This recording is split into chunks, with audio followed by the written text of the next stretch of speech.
My name is DeChristina Reynolds. And at 38 years old, I can still hear my brother's voice echoing in my head. Think for yourself. Followed by my parents' laughter, that cruel, knowing giggle they used whenever they thought they'd taught me a lesson. Don't worry, my father had added mockingly, we expect you to come back. But when they did come back, after 7 months of silence, after pretending I didn't exist, they weren't expecting the woman I'd become.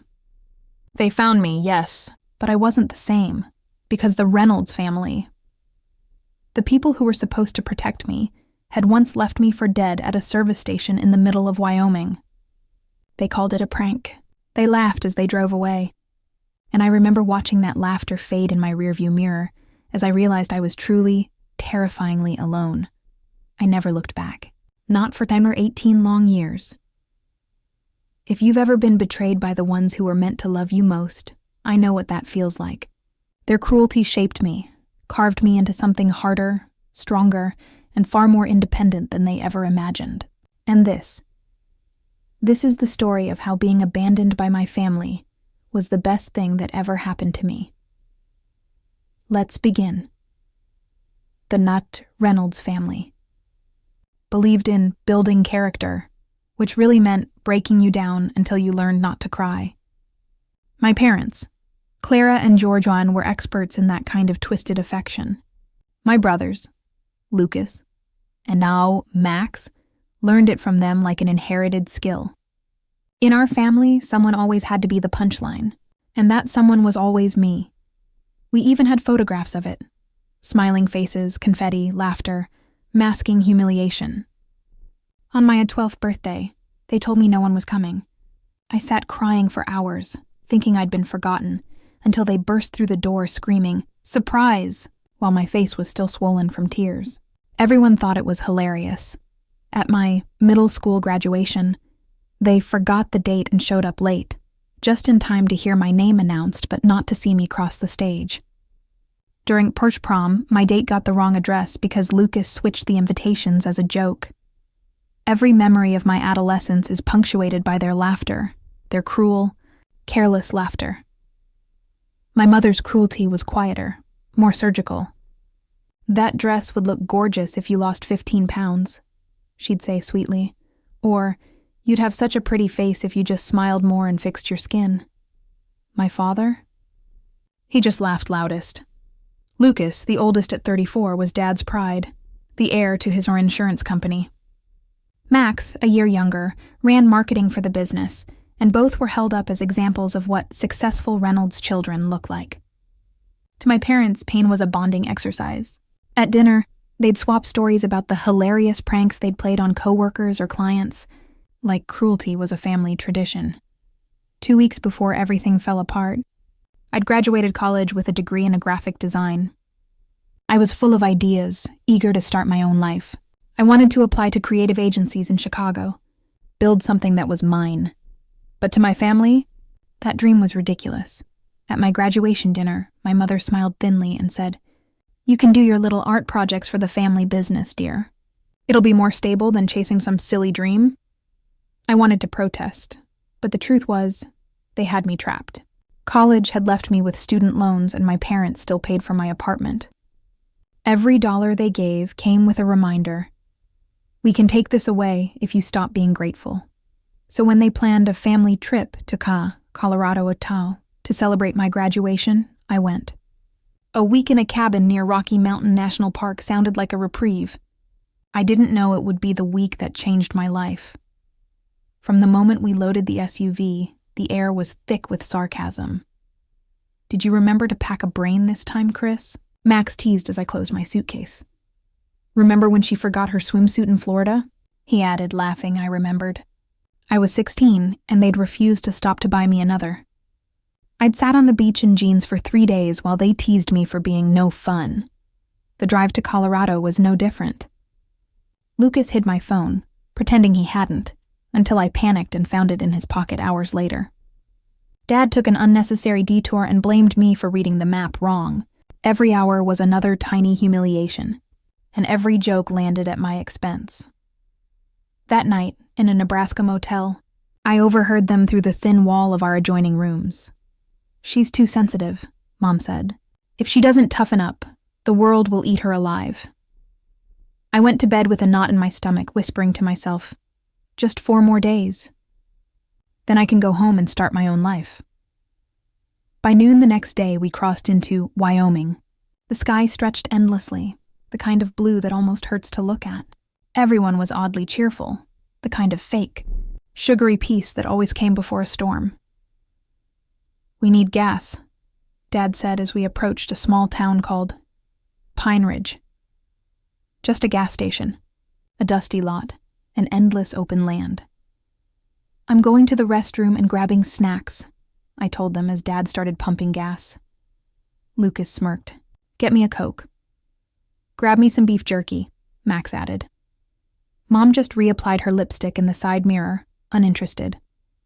Inside, I used the restroom and picked out chips and drinks. The place was quiet except for the cashier, a woman in her 40s with warm eyes and a name tag that said Sophie. "Road tripping?" she asked kindly as she handed me my change. "Yeah," I said with a smile. "Family trip to Colorado." "Well, have fun," she said. Those were the last normal words I heard that day. When I pushed open the door, snacks in hand, I froze.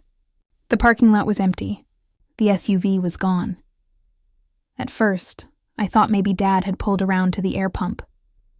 But a quick look confirmed it. Nothing. The road beyond was empty too. My pulse quickened. Maybe they'd gone to grab food? There was a sandwich shop down the street, I remembered. I called Mom. No answer. Lucas? No answer. Max finally picked up. "Oh, hey, Chris," he said casually. "We're about 20 minutes down the road." "What?" I said, panic rising. Why would you—" Lucas's voice chimed in from the background. "Let's see if she can make it back on her own." Their laughter filled the speaker. "This isn't funny," I shouted. "Tell Dad to turn around right now." "Check your messages," Max said, still laughing, and hung up. A photo came through seconds later. The 3 of them in the car, grinning, with the caption, "Survival of the fittest, sis." Good luck getting home. I called everyone again. Straight to voicemail, over and over. The heat was brutal, the kind that bakes the ground. I stood there, staring at the empty highway, realizing this wasn't a prank they'd end in 10 minutes. They had actually left me. I checked my wallet. $50 in cash, a debit card with maybe $200, my ID. My suitcase, all my clothes, toiletries, everything, was in their car. My phone battery was at 18%. Hours passed. I sat on the curb, cycling between disbelief and fury. Then my phone buzzed again. A group photo of them eating dinner somewhere. The caption, "Wonder if Christina found food. LOL." That was when the tears came. Sophie came out at dusk, wiping her hands on her apron. "Honey, you've been sitting here for 3 hours," she said gently. "Are you okay?" The simple kindness in her voice cracked something inside me. I told her everything, the prank, the years of ridicule, how they thought it was all a joke. She was horrified. "Sweetheart, that's not a joke. That's abuse." She called a friend, Isabella, a woman in her 60s who rented out a spare room a few blocks away. "You can stay with her tonight," Sophie said. "We'll figure out the rest tomorrow." Isabella's house was small and yellow, with wind chimes that sang in the evening air. She gave me a clean nightgown and a warm meal. "You can stay here until you decide what to do," she said softly. I cried until sleep finally took me.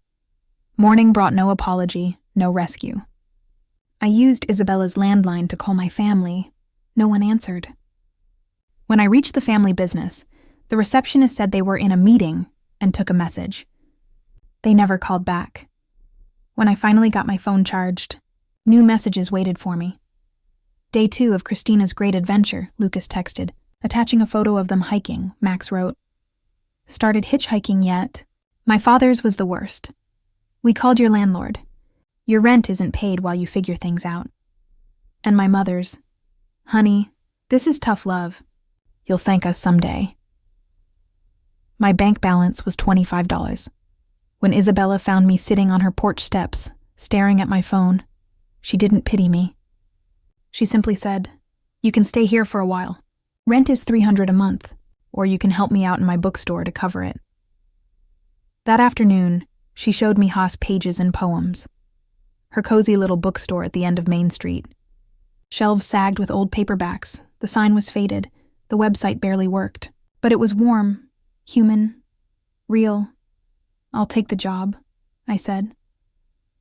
The next morning, I also found work at the Pinewood Diner, waitressing from 6 to 2, 6 days a week. My first week was a blur of exhaustion and breakdowns.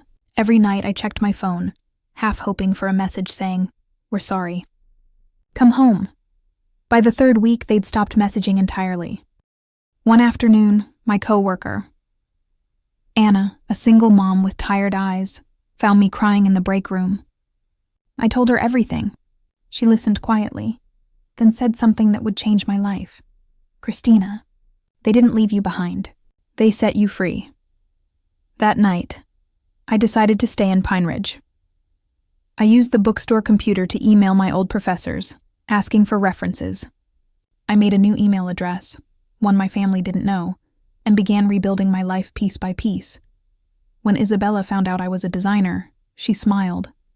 "You could help me make flyers for the shop," she said, "and I want you to meet Theo. He builds websites for local businesses. Maybe you two could collaborate." Theo was 30, bearded, quiet, and kind. He looked through my portfolio and said, "You've got real talent. I could use someone like you on my projects." For the first time since Wyoming, I felt something I hadn't felt in years. Hope. My family had abandoned me, expecting me to crawl back. Instead, I was standing on my own. A month after I'd arrived in Pine Ridge, my mother sent one final text. "This silence is childish. Call us when you grow up, Christina." I stared at the screen for a long time. Then I blocked their numbers, one by one. The downtown stretch of Pine Ridge was only 4 blocks long, the diner at one end, the bookstore at the other. But it was mine. For the first time in my life, I wasn't anyone's punchline. I was free. I became a neighborhood fixture after working at both businesses. People stopped asking whether I was just passing through and started greeting me by name. I ran down Main Street from the diner to the bookshop, repeating this song. My first project was Isabella's bookstore website. Theo helped me rebuild it from scratch in the evenings, including an online ordering system and a clean, modern design that promoted forthcoming events and local author spotlights. "This is incredible," Isabella said when I showed the final site. "Business is up 15% since you put those event posters in the window, and this will help even more." Theo was impressed too. His third coding session. "You've got a natural talent for UI design," he said. "You're picking this up faster than most of my clients ever do." Anya introduced me to her friends at the cafe, other young people who had grown up in Pine Ridge or moved there for affordable housing and camaraderie. For the first time, I was building true connections with people who liked me for who I was, not what I could do for them, or entertain them at my expense. The second month in town, my Chicago landlord emailed me about my intentions for my stuff. I'd skipped 3 months of rent, and they needed to vacate the apartment. "I can't afford to come get anything," I said. "Please donate whatever's useful and dispose of the rest." It was hard to send the email, but it was also liberating. My family had always given me things with strings attached that reminded me to be grateful. New beginnings promised liberation from gratitude debts. Theo introduced me to a neighboring small business owner who needed logo design and marketing materials. It was my first freelance customer, and while the pay was low, the sense of accomplishment was huge. "You should think about growing this into something genuine," Theo said over coffee one morning. "Tiny businesses need a good design studio within 100 miles. All of them are seeking to build online presences without necessary capabilities." Idea took root. By my 4th month in Pine Ridge, I had 3 regular freelance clients and worked at the diner and bookstore. I'd saved enough to move out of Isabella's spare room and into a tiny 350 FT studio apartment above the hardware store on Main Street. It was my first space without my family's approval. I gave myself a small potted succulent on the ledge as a housewarming gift the morning I moved in. "This is the first day of your new life," I said. "No more looking back." I answered a strange Chicago number that afternoon, thinking it was regarding my former apartment. "Hi, Mara Lucas, keep talking." My phone-holding hand tensed. "You want what?" "We're worried about you," he added, unusually serious. 4 months the joke ends. Joke? I was energized by the word. "You left me in another state with no money or route home. You disconnected my flat. Not a joke." "What cruelty. Come on. We expected you to return within a week. We assumed you were stubborn when you didn't call." "I'm not coming back, Lucas," I responded. "I've started over. Stop being silly. How are you making money? Where do you live?" He was familiarly condescending, which increased my determination. "I have 2 jobs and freelance design clients, my own apartment. I'm okay without you." The silence was long. "Mom and Dad want to talk to you." "I won't talk to them or you. Don't call again." I hung up and blocked the number, then shook with wrath and pride on my new secondhand couch. Over the next few months, they tried to reach me via email from new addresses, calls from different numbers, and even a letter to the diner after someone apparently told them where I worked. I ignored them all. After 7 months, I had enough clients to quit the diner and focus on design and helping Isabella with the bookstore. Theo handled web development, and I managed design for joint clients. You know what to do. As we finished a customer project one evening, Theo commented, "Business name registration. Make it official." The next day, I filed the paperwork for New Horizon Design Studio. As my first year in Pine Ridge approached, I realized how much my life had changed. The scared, stranded young woman crying outside a gas station was now a business owner with friends, colleagues, and a community that valued her. The family that had abandoned me had given me the push I needed to find my strength. Isabella hosted a small gathering at the bookstore to celebrate the 1-year anniversary of my redesigned website and my year in Pine Ridge. I looked around at the faces of my chosen family. Anna, with her young son Theo, the bookstore customers who had become friends, and Sophie from the gas station. I realized I had formed a circle of genuine connection based on mutual respect rather than power and shame, something my biological family never gave me. "To new beginnings," Isabella toasted, raising her sparkling cider. "And to finding home," I said, "in the place you least expected." My design business grew enough to go to adjacent towns to meet with larger clients 2 years after being abandoned in Pine Ridge. During a trip to Denver, I was seated in a coffee shop near the 16th Street Mall, ready for a client appointment, when a familiar voice pierced through the noise. "Mirror, are you?" I looked up and saw my brother Lucas in a business suit, clearly in Denver for work, just 3 feet away, looking shocked and disbelieving. "Mia," I said more steadily than I felt. "Holy, it is you." Unprompted, he took the chair across from me. "We've been looking for you for over a year." "I wasn't lost," I said, closing my laptop. "I chose to stay away." Lucas examined my professional dress portfolio near my PC in confidence. "You look different." "I am different." I sipped my coffee to hide my fingers quivering. "Why are you in Denver?" "Conference on insurance. Dad and I present tomorrow." He leaned forward. "Christina, return home. This has lasted enough." "Lucas, this isn't a standoff. Now this is my life, my Wyoming business clients and friends." He scoffed. "Come on, Wyoming." His dismissive tone revived fury. "The place you all left me for, Dad. Be less theatrical. You had your phone and money. I had $50 and a phone that died the day you abandoned me." I stated bluntly. "You shut off my apartment. I was left with nothing." Lucas was polite to look uncomfortable. "Things got out of hand. We expected you to return within a week. Dad thought you were staying with a buddy teaching us a lesson when you didn't call. 7 months passed before we knew you weren't coming back. You searched for me out of concern." Skepticism was evident in my voice. Mom was unwell and worried. She was restless. Strange, since she texted me that abandoning me was tough love and I should grow up. Sighing, Lucas asked, "Restart?" "The family misses you. Dad's retiring next year and he wants to make amends before he does." "Make apologies." I laughed briefly for a lifetime of humiliation disguised as humor and desertion.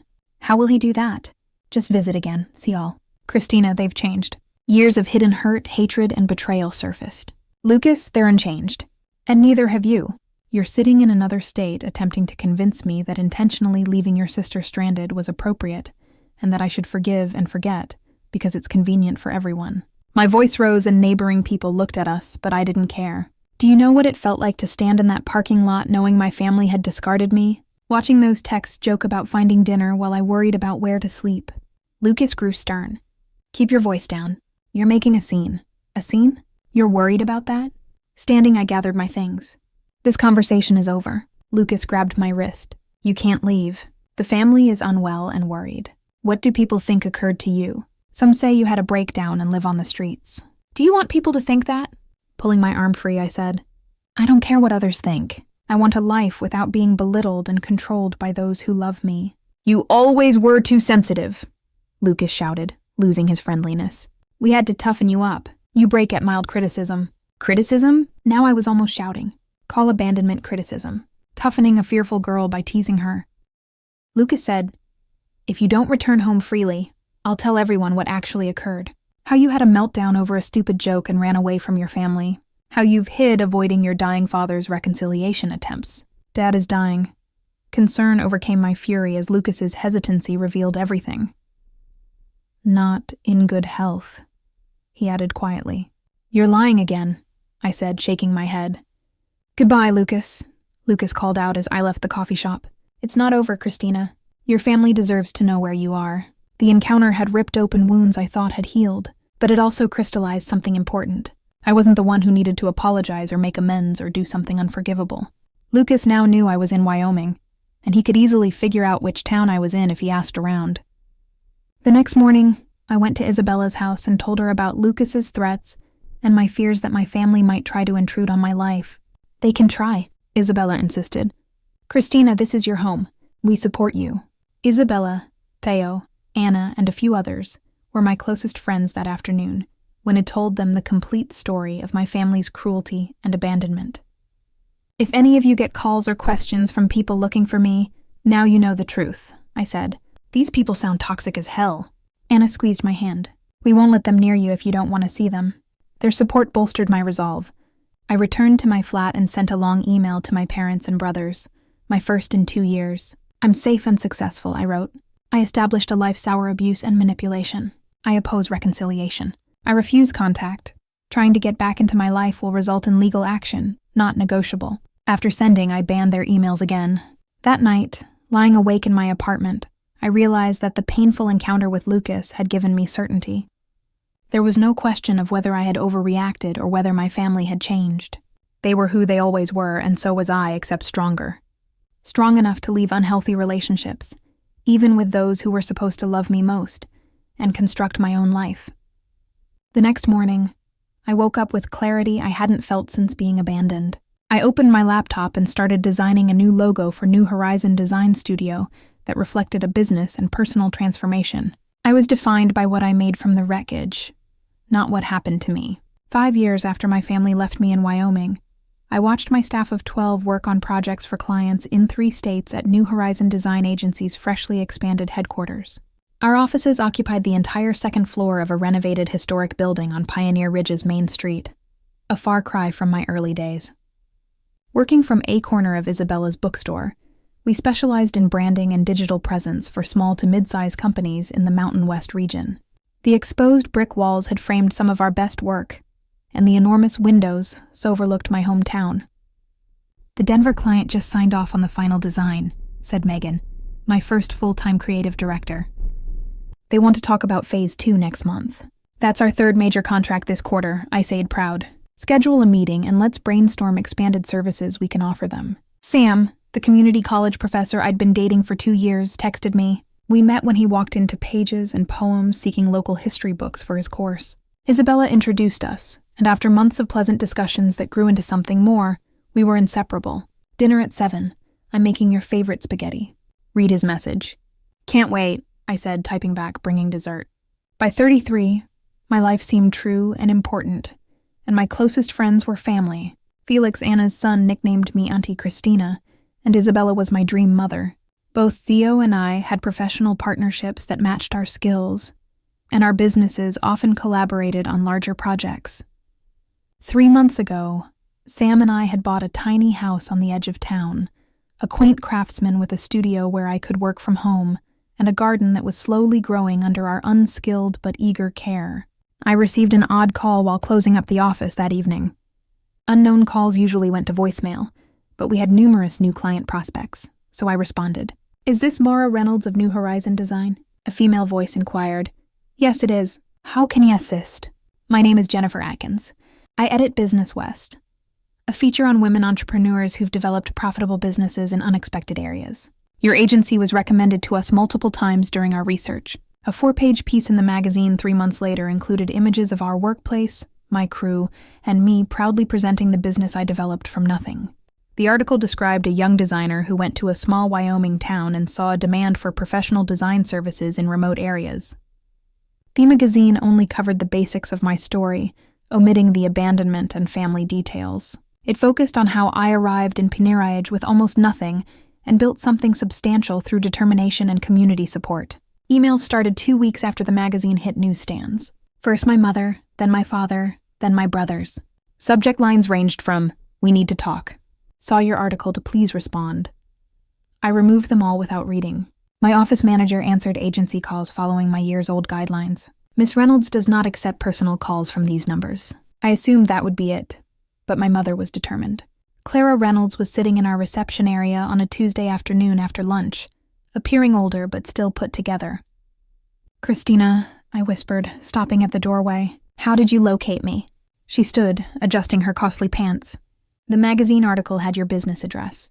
Heery scanned my professional clothes and confident posture. "You look well." "I am well," I said neutrally. "Why are you here? Where can we chat privately?" After 5 years of healing and progress, I was fascinated rather than terrified. What could she say that would matter now? "My office," I answered, taking her down the hallway past interested staff who didn't understand this visitor's significance. Clara took in my wall trophies, my window vista, and the success around her when the door closed. "This is impressive," she mused. "The magazine didn't do it justice." I stood and replied, "Thank you, but I doubt you came all this way to compliment my office." Clara became agitated. "Mara, we've searched for you for years. After Lucas spotted you in Denver, your father hired a private detective, but you hid." "I wasn't hiding," I clarified. "I lived. There's a difference." "We made a terrible mistake," she sobbed. "A dumb joke went too far, and pride and stubbornness prevented everyone from acknowledging it. You left before we knew how bad it was." "It wasn't just the abandonment," I remarked. "It was a lifetime of cruelty disguised as humor. I learned that love meant shame. It created a family dynamic where someone was always the target." I saw my mother cry. "I know," she said, taking out a tissue from her purse. "Your father would never acknowledge it. But seeing that magazine story of you developing a great business, looking confident and happy, forced us to face what we'd done lifelong. Not just that Wyoming day. What's your request, Mom? Forgiveness? A family reunion?" "I want a chance," she replied softly. "To know the woman you've become, a chance to improve." She showed genuine contrition instead of the manipulation that had typified our relationship for so long. "Too much has happened," I responded.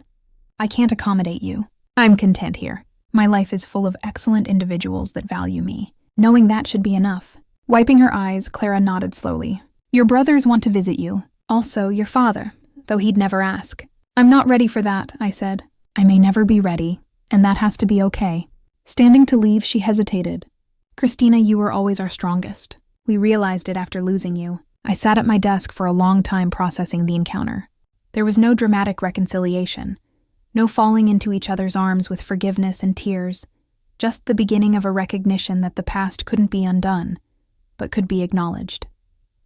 When Sam and I watched the sunset on our porch, I informed him about my mother's visit. "How do you feel?" he asked, his arm around my shoulders. "Surprisingly quiet," I said. "They defined me for so long. Today I realize that chapter is over. I'm no longer the neglected daughter, just Christina, company owner, community member, partner." I smiled at him, liking who I'd become. The next day, I sent my mother a brief email with a single photo of me with my team outside our office building. No invitation to visit again, no promises of reconciliation, just a snapshot of my life and who I'd become. That was all I could give. This was my first time feeling satisfied. After being abandoned at that Wyoming gas station 16 years earlier, I opened a certified letter in my kitchen with anxiety. The return address was from a Chicago legal firm I didn't recognize. "Dear Miss Reynolds," it started, "we represent Georg and Clara Reynolds' estate. Reynolds Insurance Group has been sold, and your parents instructed that the money be split equally among their 3 children." My legs wobbled as I sat at the counter. The letter featured legal specifics and a request for contact to transfer a large sum of money according to preliminary statistics. Sam returned from work 10 minutes later and found me still sitting there. "What's wrong?" he asked, putting down his briefcase. "My parents sold the family business," I said, handing him the letter. "They're splitting the money between Lucas, Max, and me." Sam read quickly, raising his eyebrows at the amount. "That's unexpected." "There's more," I replied, holding up another envelope with the legal documents and a personal letter from my mother. I wasn't sure if I wanted to open it. In the years since Clara's visit to my office, we had exchanged a few letters and Christmas cards. I had established strict boundaries, rejecting attempts at deeper reconciliation, while acknowledging small gestures of goodwill. "Should I leave you to read it?" Sam asked. Shaking my head, I said, "Stay, please." My mother's stationery was used to write the letter inside. "Dear Mara, by the time you receive this, the business will be sold. Your father retired against his will because his health has declined. We're moving to Arizona for the weather. Before leaving Chicago, we're having a family meeting at home. Lucas and Max's families will attend. You've never met Lucas's 3 children. Max married last year. I understand why you've kept your distance, but things have changed.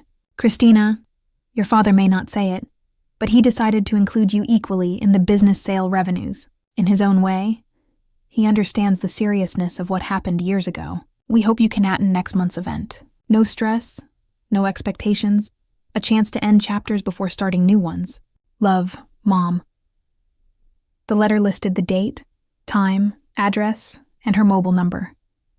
I folded it carefully and returned it to the envelope. "Are you going?" Sam asked kindly. "I don't know," I admitted. "Part of me wants to see what 18 years has done to them all. Another part prefers to forget the past." I kept thinking about the invitation for days. New Horizon Design now had offices in 3 states and was booming. Sam and I had been married for 9 years with twin daughters who had just turned 6. My life in Wyoming was rich and fulfilling, built on genuine connections and mutual respect. Did I want to risk reopening old wounds? Did I want my daughters to know the family that had carelessly discarded their mother? How would you explain to Lily and Emma why they've never met your parents? Saw and Sam asked one night as we pondered the invitation again. It was a fair question. Our daughters know about your family, I said. When they ask about mine, I always tell them that sometimes families hurt each other in ways that can't be easily fixed. But I also tell them that people can change, and that forgiveness is possible even without forgetting. "Do you believe your family has changed?" Sam asked quietly. I thought about their willingness to include me equally, about the tone of my mother's letters, less defensive, more human. "I think they've tried," I said finally. "Whether it's enough, I don't know." After much consideration, I decided to attend the gathering on my own terms. I would fly in that morning and out the next, leave Sam and the children in Wyoming, and stay in a hotel instead of the family home. After the Uber dropped me off, I took a deep breath, straightened my shoulders, and walked up the familiar path to the front door. The house was a huge colonial in one of Chicago's wealthiest suburbs. My mother answered my knock with controlled joy. "Christina, you came." "I did," I said, taking her brief hug and staying calm.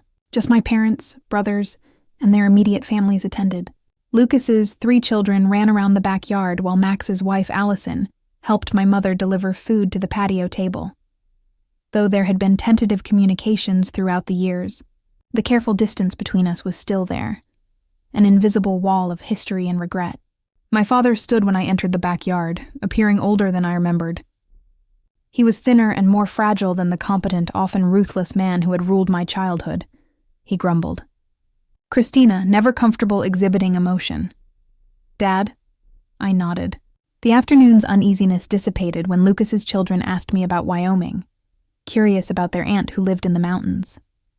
Max was quieter than I remembered and asked meaningful questions about my business. Although no one mentioned the abandonment, it was the silent foundation beneath every word we exchanged that day. After dinner, as the sky darkened, my father invited me to join him in his forbidden study, the same room where years ago he had discussed business and family discipline.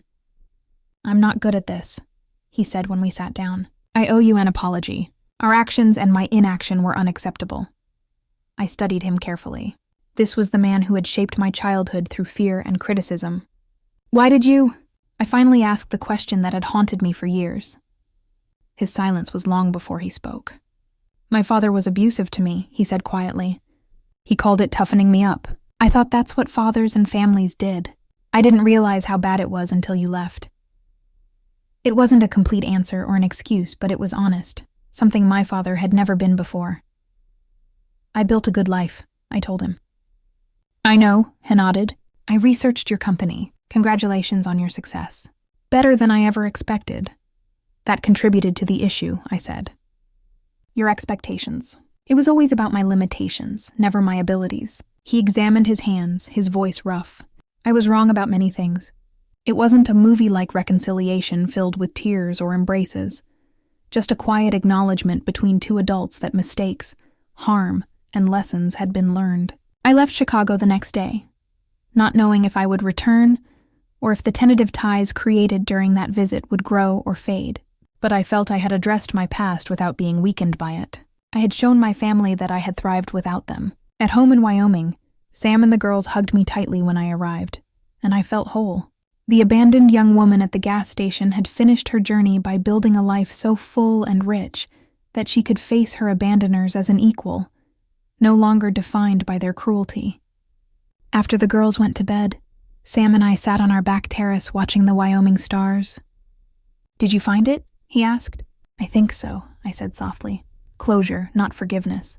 Knowing that what happened shaped me but doesn't define me. I considered how much my life had changed in 18 years without my family's cruel joke. My business, my marriage, my community, all of it would never have existed. Sometimes being left behind is the first step to finding your way forward. 3 years later, the wind carried the scent of wild sage across the Wyoming plains as I walked toward the old bookstore. Isabella's bookstore, now mine. After she passed peacefully in her sleep the year before, she'd left pages and poems to me with a handwritten note. Keep building stories, Christina. You are my favorite chapter. I kept her desk, the same chipped oak she'd always used, and her framed motto on the wall. Kindness is legacy. The bell above the door chimed as Anna walked in, her now 10-year-old son, Felix, holding a tray of lemonade. Auntie Christina, he called out. We brought lunch. Perfect timing. I smiled, kneeling to hug him. Anna sat down the food. The Chamber of Commerce called, she said. They want you to speak at next month's Women in Business Luncheon. Me? I laughed, shaking my head. You'd think they'd have had enough of me after last year's awards. They love you, Anna insisted. You're the story they tell new entrepreneurs about how someone abandoned at a gas station built a regional design firm. I smiled, humbled, but still occasionally disbelieving. Then I guess I'll have to say yes. Theo joined us a few minutes later, tall and smiling, carrying a stack of brochures. The new tourism campaign mock-ups are ready. He said, You'll love what my team did with the logo refresh. We gathered around the counter, reviewing the layouts together, laughing and teasing as friends and business partners. The work felt like play, a community built not from blood, but from choice. That evening, I returned home to find Sam and the twins painting birdhouses in the yard. How was work, love? He asked, brushing a strand of hair from his forehead. Wonderful, I said. The kind that makes you grateful to wake up in the morning. Lily held up her tiny paintbrush. Mommy, we made the birds a home. Now they won't be lonely. I felt a lump rise in my throat as I knelt beside her. That's beautiful, sweetheart. Everyone deserves a safe home. That night, as Sam read bedtime stories to the girls, I sat at my desk near the window overlooking the dark Wyoming hills. The same hills that had once been strange and lonely now felt like a promise fulfilled. I opened an email folder I rarely visited, the one labeled Family Old. There were only a few unread messages there dated from 2 years earlier. One was from Lucas, one from Max, and one from an unknown sender that turned out to be my niece, Emily. Her message was short. Hi, Aunt Christina. Dad told me what happened years ago. I just wanted to say I'm sorry you went through that. I'm in college now, studying graphic design like you. Maybe someday I can visit your studio. I smiled and typed back, Hi, Emily. Thank you for your kind note. I'm proud of you. Follow your own path. Work hard and never let anyone define your worth. If you're ever in Wyoming, my studio door's open. For the first time, I felt peace sending a message to someone who bore my family's name. No danger, not pain, just calm understanding that cycles could break and new ones begin. One final winter morning, snow blanketed the streets of Pine Ridge, soft and unhurried. The bookstore lights glowed golden against the cold glass as I prepared coffee for the first customers of the day. Theo arrived early to discuss our new expansion into Montana, while Anna decorated the front window with holiday lights. Sam and the twins came by later, laughing as they carried cinnamon rolls from the diner. As I looked at the life I had built, the laughter, the work, the friendships, I realized the meaning of home had changed. It wasn't where you were born or who raised you. It was where you were accepted, seen, and loved. When customers entered, I greeted them with warmth, as Isabella once had, her spirit alive in every detail of the store. The bell chimed again. I turned and saw Sophie, the gas station cashier from all those years ago, smiling at me from the doorway. "Well, if it isn't the young woman who wouldn't stop crying outside my store," she teased gently. I laughed and hugged her.